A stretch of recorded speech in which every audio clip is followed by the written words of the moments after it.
Salve! Oggi siamo a Padova, la Basilica di Sant'Antonio, ma meglio conosciuto come Basilica del Santo.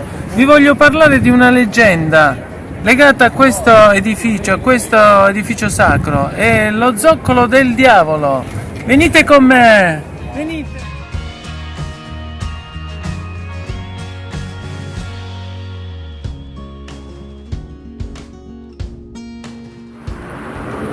Eccoci qui di nuovo. La leggenda narra che quella impronta è lo zoccolo del diavolo perché è intervenuto nella costruzione.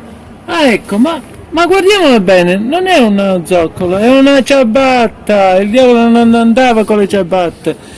Questa leggenda la possiamo, come dire, modificare, trasformare con l'altra leggenda che è legata proprio alla ciabatta. Questo edificio richiedeva delle ingenti somme per essere finito e quindi nel XIII secolo la curia si rivolse all'associazione dei ciabattini per completare l'opera. I ciabattini hanno voluto lasciare una loro testimonianza.